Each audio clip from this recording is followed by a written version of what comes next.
For the March episodes of Chef Talk with Kyle Cherek, we revisit the 4 interviews we've done with the Wisconsin chefs who were recently semi-finaled for the Best Chef Midwest James Beard Award of 2015. It's Chef Talk with Kyle Cherek and this year's crop of the 4 Wisconsin chefs semi-finaled for the James Beard Award. You're open now. Yeah, 8 full days. You still have goosebumps, or you like losing sleep? I've had a couple days where I get goosebumps. You know, I think it was after the first night. It was got out in the truck and drove by, and I was like, "Holy shit! I have a restaurant." Yeah. Just fucked up. What's your elevator speech for Ardent? It means the Ardent. Exactly what the definition is what it means to me.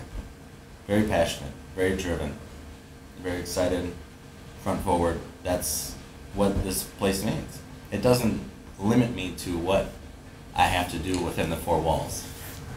Okay, Joe and Joan America get into an elevator with you at Mayfair, and you have a quick conversation. You say, "I'm a chef. You should come to my restaurant." And right. then we're looking for somewhere to eat. And sure. You always have Joan to, says, you always have to have these cheese balls. Totally. Questions. Totally. And Joan says, "Well, what's your food like?" Right. So. And that's where the difference of what we just talked about. Currently on the menu at Ardent, 8 days in, French onion soup, salt roasted cerelac, which is a fancy word for celery root, milk, acorn squash, cured trout, beef tartare, pickled herring, game hen, beef, chocolate, and confit apple. Yeah. So why don't you just say it's comfort food and I get a bunch from my parents' farm? Right. And it's Midwestern. Instead, you're going to tell Joe and Joan in the elevator at Mayfair it's very personal? Yeah. And they're going to be like, "Oh, let's go there." What's personal? You know? And then we describe and we talk about it. No, they're going to get off the elevator and say, "That guy's a dick, man. We're not going to go to the east side." Probably not the only person that's probably that guy's a dick. Touche. So you were at Harvest. You got thrown into executive chef. Yep. You cooked your own food, and you got semi-finaled for a beard. Right. So that's good. Yeah. Most people will be like, "Yeah, that's good." Sure. So you had an opportunity where you could have cooked even more of your own food because you got the kiss on the forehead, and then you're like, "Chuck it! I'm gonna go learn sushi from one of the best guys in the country." Right. I did well at Harvest, and it was a great learning experience. For me, Harvest wanted to stay in the mindset that it was in, and the owner Tammy wanted it, which is wonderful. It's a beautiful farm-based restaurant. Yeah. I did not want to. I wanted to keep pushing limits, people, as around, and bar times, right? Bar time and everything else. And for me, going to work for Shinji was taking myself completely out of my comfort zone. Yeah.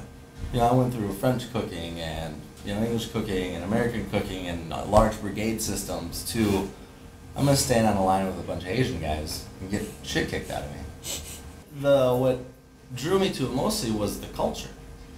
Their culture and how they respected product and respected procedures. It was going back to I always believed there wasn't one way to do things until I absorbed myself into Japanese culture. Interesting. But people struggle with how to wrap around what you're doing. Well, it comes down to more of the decision in life. If I'm going to do this, I'm going to do this. There's not a bank in town that would give me money to open up this place. Right. But it's showing also that you can do this with minimal material, with minimal overhead, with minimal product. It's feasible to do what you want to do in life. Yeah. But you have to have a starting ground. Right. Opening up a restaurant with everything that I needed or wanted would be less appreciative than if I open up the bare minimum of what I need and my cooks and my employees are with me with what I need. And we do it day in, day out with 2 induction burners and 2 circulators. And we serve 30 people a night, 8-course tastings and everything else out of it. And people are blown away by it. And we can show that this is feasible. It's possible to do what you want to do with minimal. I want to connect with the people that come here.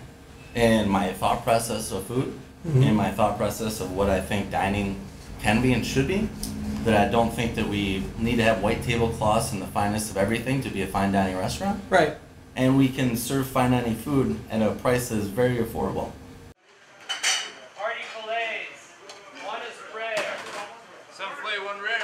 chicken, party style. 7 party salmon. 2 mushroom risotto entrees. CDR, please. Heard that.